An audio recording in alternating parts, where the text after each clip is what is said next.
Apocalipse, capítulo de número 19, nós veremos aí o júbilo no céu e a vitória de Cristo, sobre a besta e o falso profeta.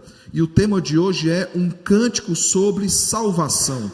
Falaremos sobre a consumação de todas as coisas e especialmente a consumação da redenção do povo de Deus. Mesmo assentados, irmãos, mas com toda a reverência, acompanhemos atentamente aquilo que a palavra de Deus nos diz. Diz assim a sua palavra: depois destas coisas ouvi no céu como grande voz de numerosa multidão dizendo: aleluia, a salvação e a glória e o poder são do nosso Deus, porque verdadeiros e justos são os seus juízos, pois julgou a grande meretriz que corrompia a terra com a sua prostituição, e das mãos dela vingou o sangue dos seus servos. Segunda vez disseram aleluia, e a sua fumaça sobe pelos séculos dos séculos. Os 24 anciãos e os 4 seres viventes prostraram-se e adoraram a Deus que se achava sentado no trono, dizendo amém, aleluia. Saiu uma grande voz do trono exclamando: dai louvores ao nosso Deus, todos os seus servos que os temeis, os pequenos e os grandes. Então ouvi como grande voz de numerosa multidão, como de muitas águas e como de ventos de fortes trovões, dizendo aleluia, pois reina o Senhor nosso Deus, o Todo-Poderoso. Alegremo-nos, exultemos e demo-lhes a glória, porque são chegadas as bodas do Cordeiro, cuja esposa a si mesmo já se ataviou, pois lhe foi dado vestir-se de linho finíssimo, resplandecente e puro, porque o linho finíssimo são os atos de justiça dos santos. Então me falou o anjo: escreve, bem-aventurados aqueles que são chamados à ceia das bodas do Cordeiro. E acrescentou: são estas as verdadeiras palavras de Deus. Prostrei-me ante os seus pés para adorá-lo. Ele, porém, me disse: vê, não faças isso. Sou conservo teu e dos teus irmãos que mantém o testemunho de Jesus. Adora a Deus, pois o testemunho de Jesus é o espírito da profecia. Vi o céu aberto, e eis um cavalo branco. O seu cavalo se chama Fiel e Verdadeiro, e julga e peleja com justiça. Os seus olhos são chama de fogo, na sua cabeça há muitos diademas. Tem um nome escrito que ninguém conhece senão ele mesmo. Está vestido com um manto tinto de sangue, e o seu nome se chama o Verbo de Deus. E seguiam-no os exércitos que há no céu, montando cavalos brancos com vestidura de linho finíssimo, branco e puro. Sai da sua boca uma espada afiada, para com ela ferir as nações, e ele mesmo as regerá com cetro de ferro, e pessoalmente pisa o lagar do vinho do furor da ira do Deus Todo-Poderoso. Tem no seu manto e na sua coxa o nome escrito: Rei dos Reis e Senhor dos Senhores.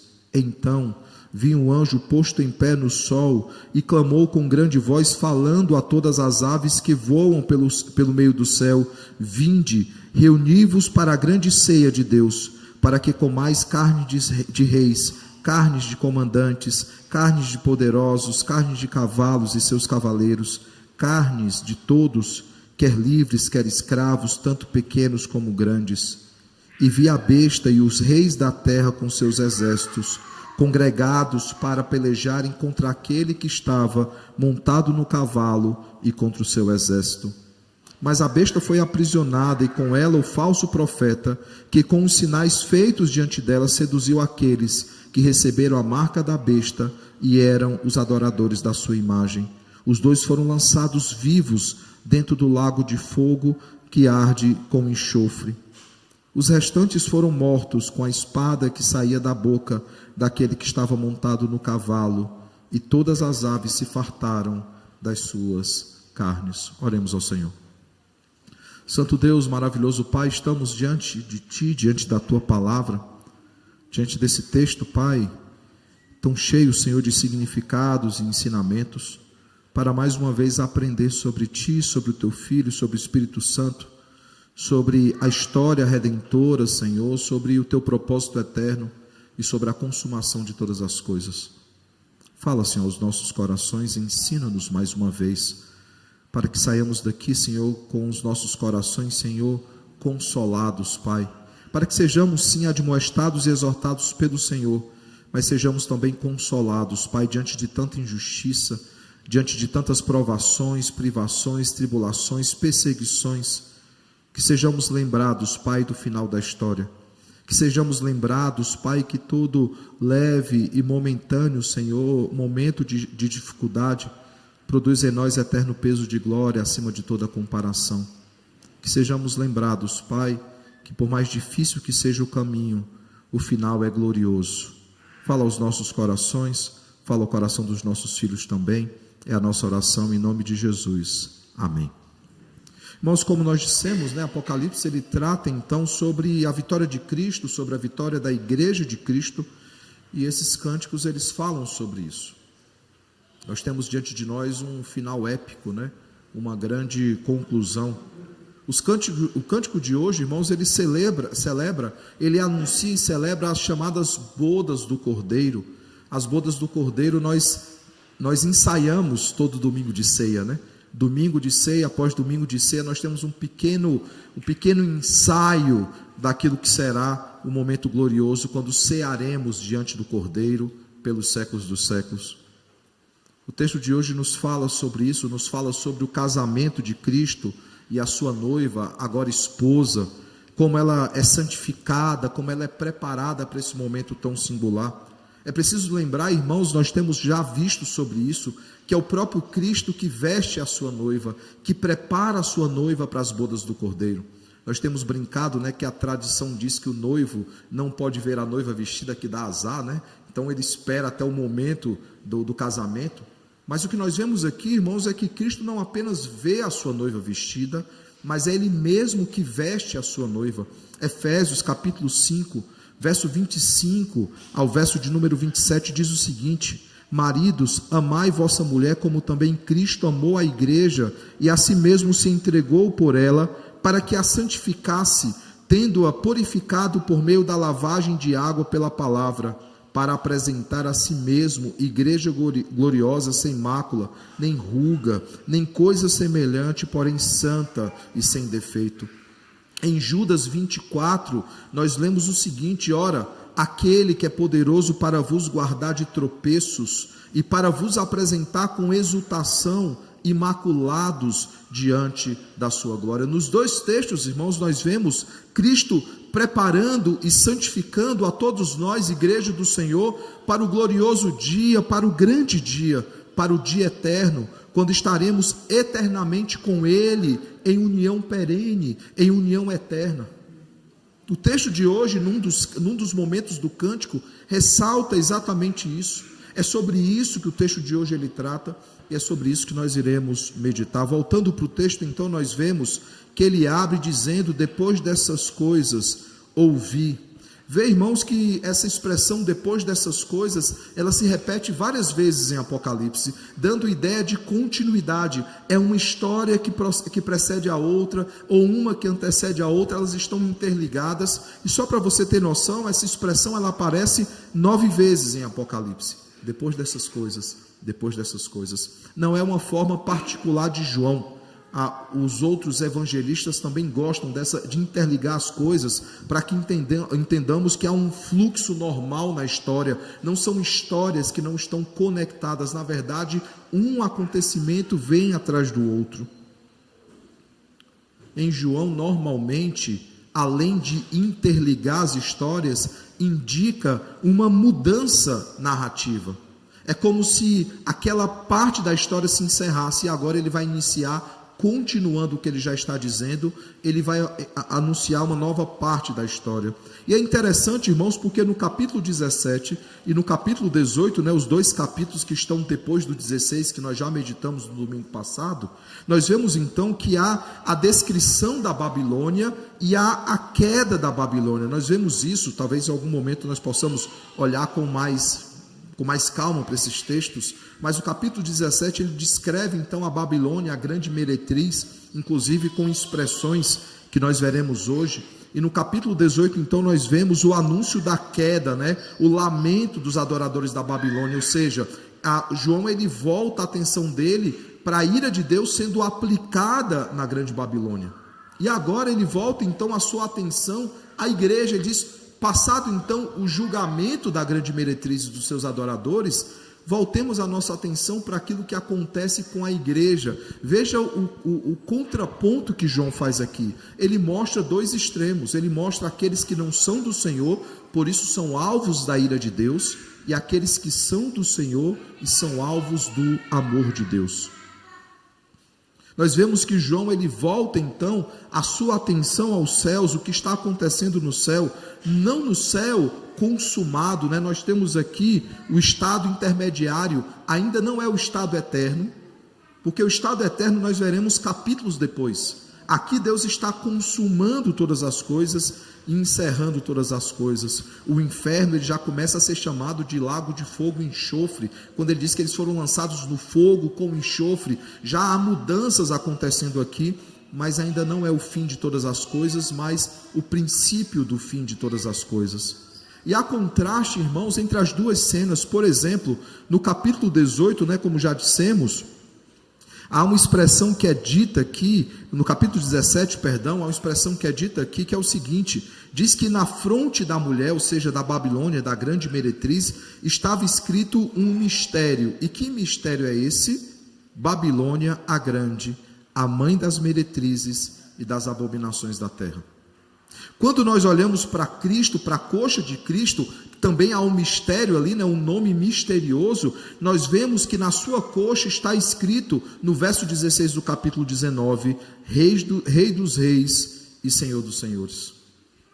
Percebe, irmãos, que há esses contrapontos, e é interessante que essa expressão, Rei dos Reis e Senhor dos Senhores, está no capítulo 17, quando diz o seguinte, verso 14 do capítulo 17, pelejarão eles contra o Cordeiro, e o Cordeiro os vencerá, pois é o Senhor dos Senhores e o Rei dos Reis. Vencerão todos os chamados, eleitos e fiéis, que se acham com ele. Percebe, irmãos, que há aqui contrapontos, comparações, mostrando aquele que é o vitorioso e aquele que é o derrotado. O Kishmaker, né, comentando esse texto, o comentarista da nossa editora, diz o seguinte: depois de olhar para a destruição da Babilônia, a grande, João agora se concentra no que está acontecendo no céu. A brecha entre o céu e a terra nunca é maior do que quando a medida da ilegalidade humana está completa e alcança o céu, referindo-se aí ao capítulo 18, verso 5, porque os seus pecados se acumularam até o céu, e Deus se lembrou dos atos iníquos que ela praticou. Uma citação indireta àquilo que acontece no Êxodo, né? Quando Deus, falando com Moisés, diz que e o seu clamor chegou aos meus ouvidos. Quando os flagelos de Deus, ele continua, golpeiam, nada é deixado sobre a terra exceto angústia e devastação. Porém no céu, uma multidão incontável rompe um coro de aleluia. E João então ele ouve esse coro de aleluia. Ele ouve, é interessante isso, né? Às vezes também ele vê, mas agora ele ouve um grande coro. Nós vemos ele ouvindo esses grandes coros, né? Ouvindo algumas coisas do céu em vários textos de Apocalipse. E ele ouve, irmãos, uma grande voz de numerosa multidão. E a ideia da grande multidão é mencionando claramente o capítulo 7, quando é citado ali uma multidão que não se pode contar, uma numerosa multidão que não se pode contar, referindo-se não apenas à igreja do Senhor, mas à concretização ou cumprimento da profecia feita a Abraão, que a sua descendência seria uma multidão que não se poderia contar. E aí nós vemos então, irmãos, eles dizendo aleluia, né, que a palavra louvado seja. E é interessante, irmãos, que essa palavra hebraica, ela normalmente, ela aparece somente nos Salmos. Salmos usa bastante essa palavra, ela aparece lá 24 vezes. E o único momento que ela aparece fora, principalmente aqui em Apocalipse, é nesse capítulo 19. A igreja, ela adora o Senhor, e a palavra aleluia, né, o alelo quer dizer justamente louvor, e o ia, que é uma abreviação de Yahvé, ou seja, louvado seja o Senhor, ela é dita aqui por 4 vezes. o povo em adoração ao Deus Santo. É interessante, irmãos, que algumas palavras hebraicas, elas foram sendo popularizadas na Bíblia e nas culturas, né? A palavra amém, que assim seja, né? A palavra Abba, né? Quer dizer pai ou papai, a palavra Rosana, Maranata. Nós temos várias palavras que se tornaram populares em várias culturas. Aleluia, praticamente em todos os idiomas é dito da mesma forma. É uma palavra muito propícia para estar nesse cântico. E veja que essas palavras incorporadas a vários idiomas e até hoje elas são usadas. Por isso, o Kishmaker, ele comenta propriamente essa palavra aleluia, ele diz o seguinte: do mesmo modo que o saltério hebraico termina com o povo escolhido de Deus cantando aleluia, no Novo Testamento termina com os redimidos de Deus no céu cantando aleluia. Isso é ainda mais impressionante quando nós consideramos que Apocalipse 19 descreve a última série de hinos desse livro. O último hino, o último momento de doxologia, de adoração ao Senhor, é justamente com a palavra aleluia. E esse coro, irmãos, que nós lemos aqui, que podemos cantar, e alguns cânticos, inclusive corais, que cantam partes desse hino aqui, como por exemplo, dai louvores ao nosso Deus, todos os servos, todos que o temeis, há cânticos de coral sobre isso.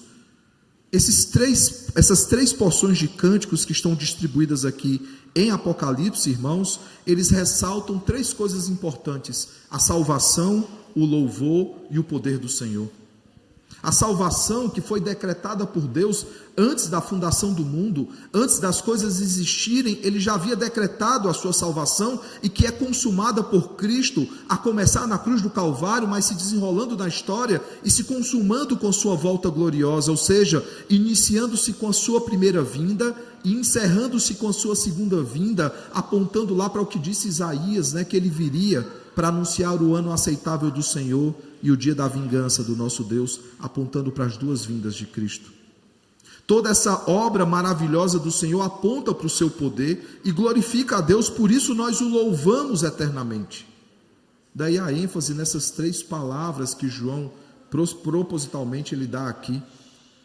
Ele já havia afirmado isso no capítulo 7, irmãos, nos versos 14 e 15, quando ele diz o seguinte: são estes os que vêm da grande tribulação, lavaram suas vestiduras e as alvejaram no sangue do Cordeiro, razão porque se acham diante do trono de Deus e o servem ou o adoram, né, que a palavra serviço aponta para adoração, e o servem de dia e de noite no seu santuário. Irmãos, o Senhor recebe todo louvor, toda adoração e toda glória por causa da obra redentora. Esse é o motivo da nossa adoração eterna. Por isso que nós não podemos esperar estar diante do Senhor eternamente para adorá-lo. Nós já o fazemos aqui e nós o fazemos por causa de quem Ele é e por causa da obra que Ele fez em nós e através de nós. É impressionante que a nossa geração é uma geração muito mimada, né, que quer muitas coisas. A nossa geração ela é a geração que fica buscando constantemente motivos para adorar a Deus. Se as coisas acontecem como esperava ou como não esperava, é um motivo ou não para adorar a Deus. Se aquele desejo que eu tanto esperava aconteceu ou não aconteceu, é um motivo ou não para adorar a Deus.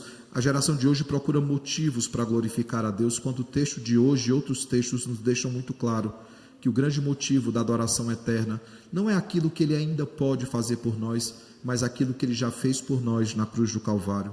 Por isso nós o servimos, por isso nós nos dedicamos, por isso nós o obedecemos, porque aquilo que Cristo fez na cruz do Calvário já é suficiente, já é motivo suficiente para a nossa adoração eterna.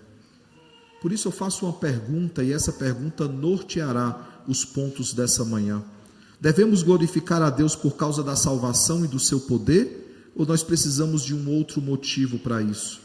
Bem, o texto de hoje nos diz que nós devemos glorificar o Senhor por causa de três motivos. O primeiro motivo é porque verdadeiros e justos são os seus juízos, o versículo de número 2.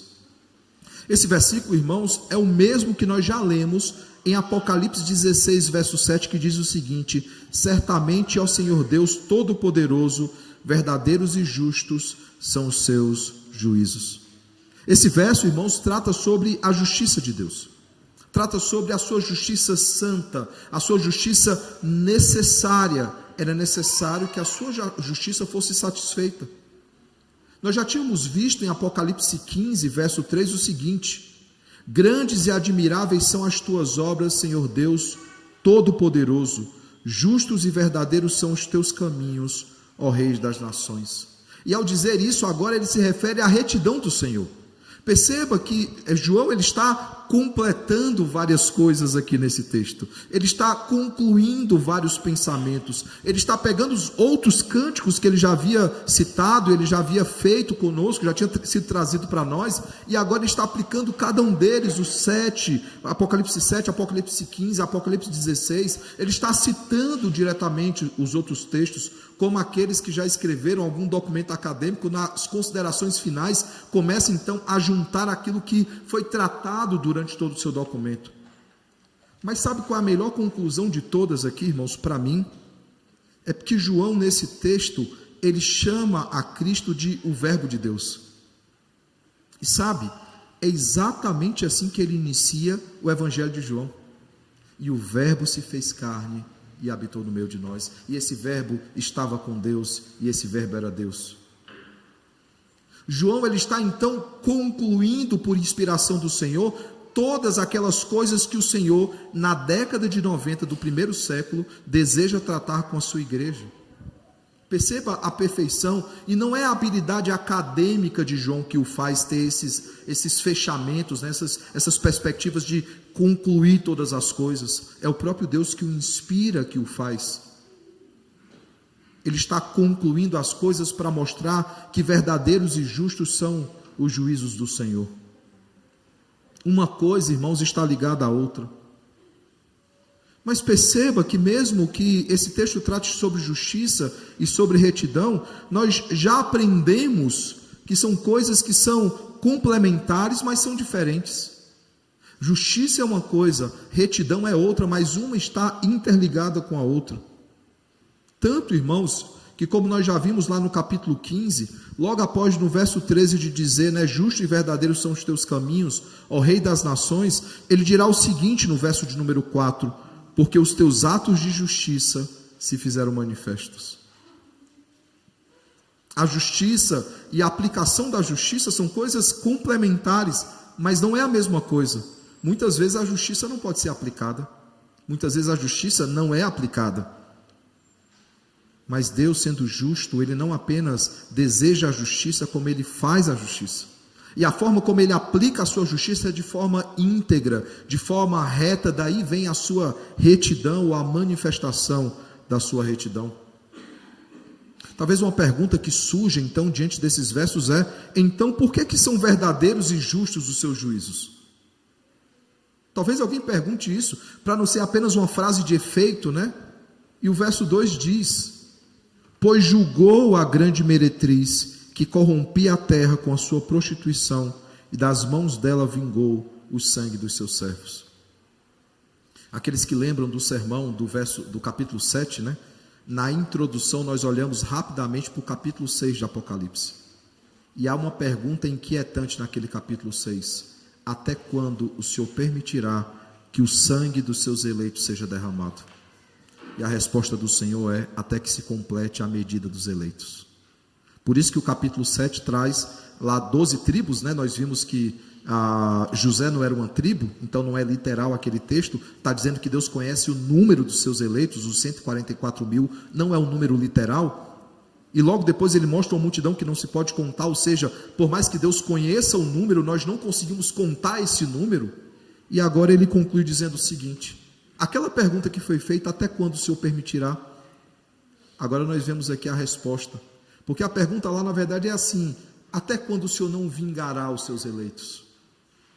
E a resposta é: ele é justo, ele é santo, justo e verdadeiro são os seus juízos, porque ele vingou o sangue dos seus servos. Esse é o grande questionamento da igreja, irmãos, em Apocalipse 6, 10 e 11. Até quando, Senhor? Ó soberano Senhor, santo e verdadeiro, até quando não julgas, nem vingas o sangue, o nosso sangue dos que habitam sobre a terra? E na consumação de todas as coisas, irmãos, por meio da sua justiça, que é verdadeira, santa, ele responde finalmente essa pergunta. É bem um método de Jesus, né? Nós temos aprendido em Mateus, temos caminhado durante as noites em Mateus, nós temos aprendido que Jesus, muitas vezes, ele ouviu uma pergunta, ele não respondia de imediato, não era a intenção dele, ele começava a fazer alguns ensinamentos, e na conclusão ele respondia aquela pergunta. Eu não vou dizer finalmente respondia, porque parece que ele estava meio perdido. Não, ele de forma acertada responde no momento oportuno. E no texto de hoje, então, irmãos, nós vemos a mesma coisa. E aqui eu não estou incentivando ninguém, irmãos, a comemorar, a celebrar a punição daqueles que nos perseguem, não. É só para lembrá-los, a cada um de vocês, que Cristo não esqueceu da sua noiva, que Cristo vingará a sua noiva. Qual noivo não protege a sua noiva? Qual noivo não guarda a integridade da sua noiva, não zela pela sua noiva? Cristo não nos deixou soltos, Ele nos comprou por meio de sangue precioso, de forma, irmãos, que no momento oportuno, Ele vingará a sua noiva, Ele vingará o sangue dos seus servos. Por isso são verdadeiros e justos os seus juízos. Segunda coisa, irmãos, que esse texto nos ensina, motivo de glória eterna, é que o Todo-Poderoso, ele reina. Veja o verso de número 6. Uma voz do trono, né? Todos são convocados, né, por uma voz no trono. E o que é que essa voz do trono nos convoca a fazer? Dar louvores ao nosso Deus, todos os seus servos, os que o temeis, os pequenos e grandes. É interessante que essa expressão pequenos e grandes aponta para a completude. Em que sentido? Não são apenas adultos que adoram a Deus, jovens adoram a Deus, adolescentes adoram a Deus, crianças adoram a Deus, o sentido de que toda a família adora o Senhor. É interessante que quando nós vemos a punição lá na frente para aqueles que não são do Senhor, João faz questão também de enfatizar isso. Veja, verso 18 do capítulo 19, para que comais as carnes de reis, carnes de comandantes, carnes de poderosos, carnes de cavalos e seus cavaleiros, carnes de todos, quer livres, quer escravos, tanto pequenos como grandes. De forma, irmãos, que não apenas na totalidade o povo de Deus adora a Deus, aqueles que não são povo do Senhor, em sua totalidade, serão castigados pelo Senhor. Mas voltando a nossa atenção aqui, a multidão, né? Essa multidão então é chamada a dar louvores ao nosso Deus. Todos são chamados dessa multidão a adorar o Senhor. E veja o que a multidão diz, irmãos. Veja a resposta da multidão. A multidão responde dizendo no verso 6: Aleluia, pois reina o Senhor nosso Deus, o Todo-Poderoso. Veja que o que ele está dizendo é o seguinte: o Todo-Poderoso, aquele que tem poder sobre todas as coisas, o Onipotente, o Senhor, ele reina, o nosso Deus, ele reina, mas ele não reina momentaneamente. O texto diz que ele reina eternamente, ele nunca deixou de reinar. A ideia de reinar eternamente não é que ele vai reinar dali para frente, ele sempre reinou sobre a terra. O seu trono sempre existiu. Quando, por exemplo, no Salmo 115, os ímpios perguntam ao salmista: o teu Deus onde está? A resposta dele é: ele está no trono, ele está nos céus, e ele reina conforme lhe agrada, conforme lhe apraz. Ele está no trono, ele sempre esteve no trono, e ele reina eternamente. Alguns querem dar uma ideia, né, atualmente, de um Deus que é meio fragilizado, um Deus que não tem controle da história, de um Deus que as coisas acontecem e ele está perdendo meio que o controle. Não, tudo está debaixo do reinado do Senhor.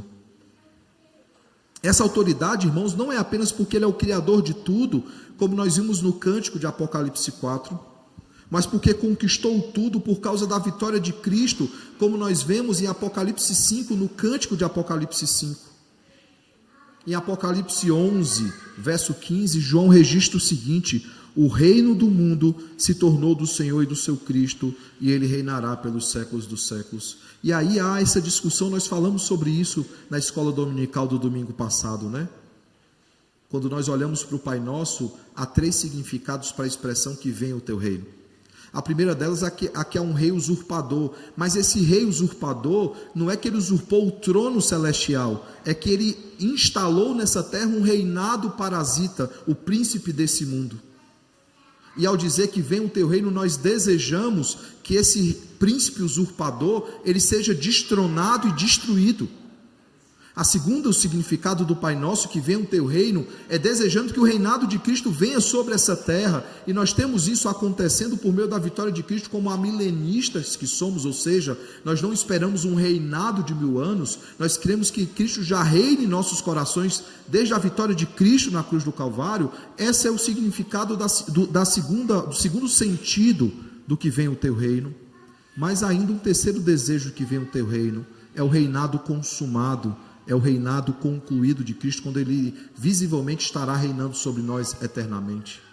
Mas perceba que em todo esse momento, mesmo o mundo momentaneamente sobre a liderança do príncipe usurpador, do príncipe deste mundo, Deus, ele não deixou de reinar sobre toda a terra. O que Satanás consegue fazer é por permissão do Senhor.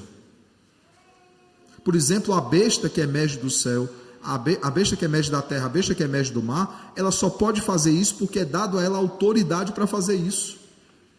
Essa autoridade não é adquirida, essa autoridade ela é delegada.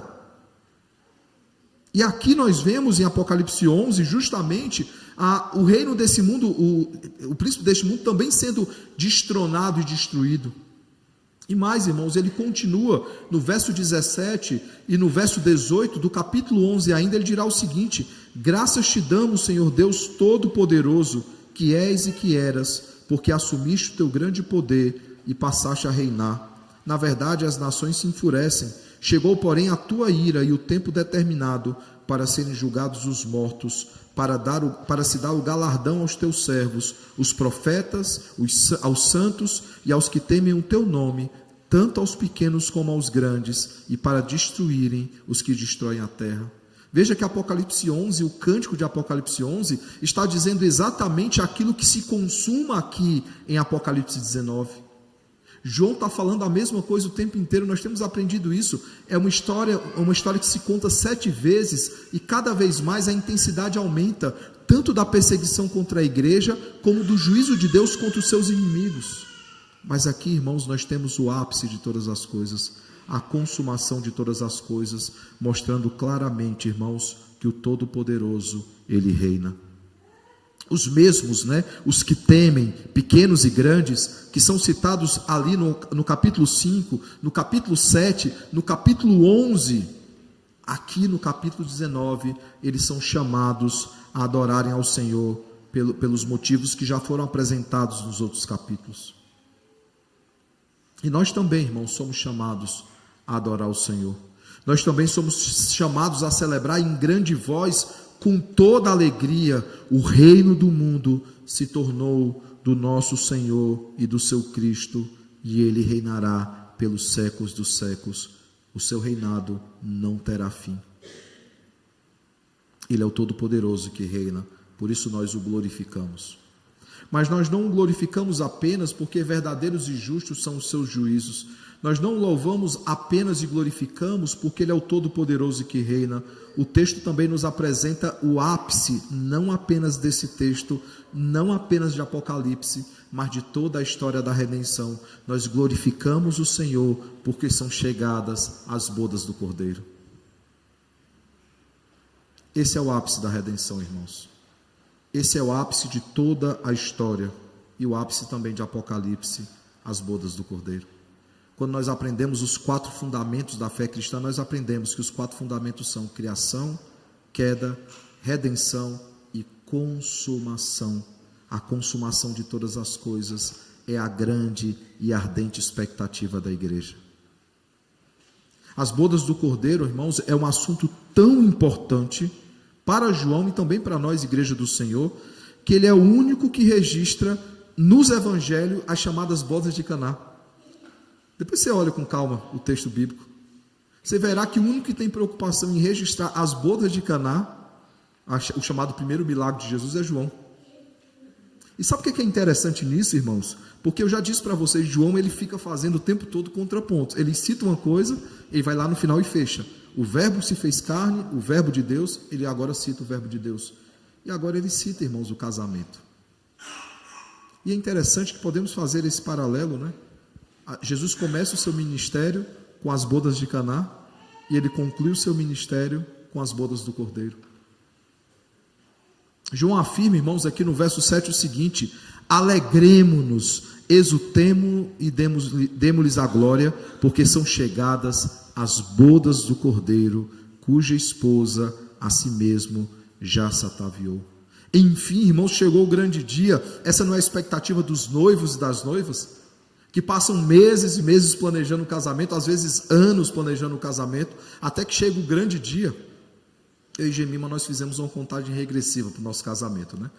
Faltando 150 dias, nós resolvemos fazer fotos de cada dia que antecedia o casamento. Fizemos uma foto e sempre segurando o número, né? Então era da forma mais aleatória. Faltam 150 dias, a gente segurava o número 150. Quando faltavam 147 dias, eu fiz uma menção histórica. Nós batemos foto ao lado de 147, o Fiat 147. E nós fomos escolhendo formas de citar o número. E tinha que ser cada vez mais criativo, né? E foi ficando difícil. Confesso que chegou um momento, foi ficando difícil. Em alguns momentos nós batemos fotos antecipadas, né? Para poder garantir. Fomos no restaurante, a comanda era 112. Já bate essa foto e já deixa guardada. Quando finalmente chegou o dia do casamento, dia 15 de novembro de 2013, nós postamos então: chegou o grande dia. E é exatamente isso que João faz aqui. Ele nos apresenta o grande dia. Não há mais uma contagem regressiva. A igreja não espera mais por esse momento. Ela está exultante, ela está alegre, ela glorifica a Deus, porque finalmente são chegadas as bodas do Cordeiro. A festa gloriosa, o grande casamento da história. Não há nenhum casamento que se compare a esse. Há essas frases de efeito, né? O casamento do ano, o pai e a mãe do ano. Não, o maior evento da história são as bodas do Cordeiro. E chegou então esse grande dia. Esse é o sentimento dos noivos no dia do casamento, e esse deve ser o sentimento nosso na expectativa do nosso casamento com Cristo. Não pode ser diferente conosco, irmãos, em relação a Cristo, em relação ao nosso noivo. Nós devemos contar os dias para a festa, e nós não sabemos o dia, porque o dia e a hora ninguém sabe, somente Deus sabe. Mas todas as manhãs nós acordamos e pedimos: Senhor, que hoje possamos ouvir o ressoar da trombeta. Que esse seja o dia da volta gloriosa de Cristo. Qual foi o último dia que você fez essa oração? Senhor, que o Senhor volte amanhã.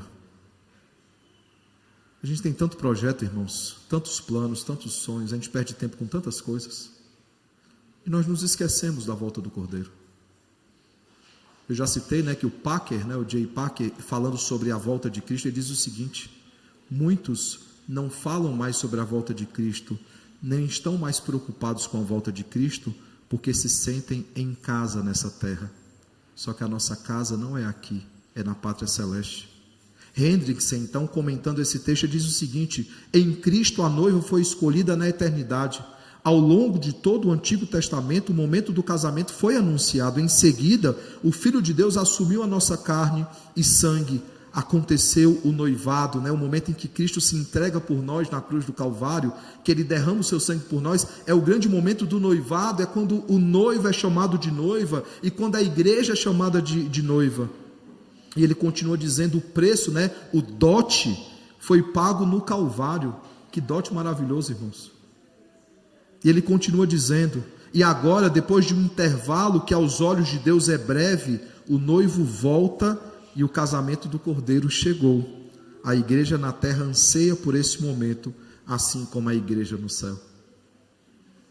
A noiva está vestida, irmãos, nós vemos isso no texto. Ela está vestida de linho finíssimo. Esse linho, ele é resplandecente, ele é puro.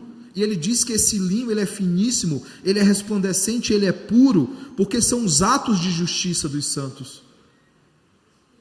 E esses atos de justiça, irmãos, são o quê? A fidelidade do noivo, mas o amor e a devoção da igreja para com o seu noivo. A fidelidade da igreja.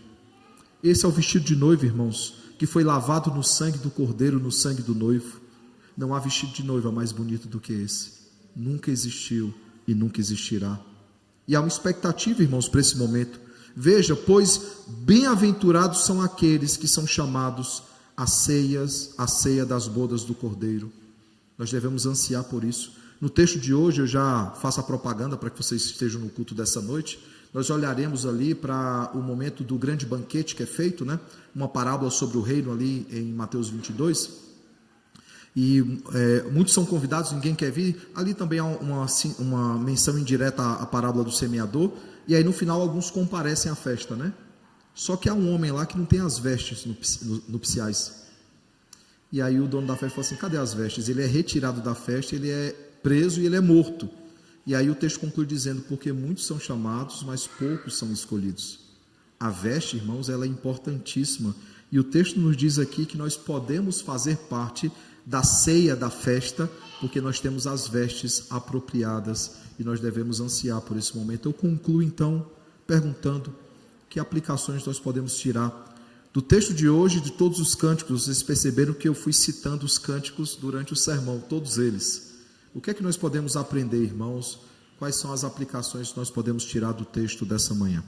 A primeira delas, nós precisamos confiar na justiça de Deus, lembrando que o nosso sofrimento nesse mundo não será esquecido. O nosso sangue não será derramado em vão. Haverá um momento em que o noivo vingará a sua noiva.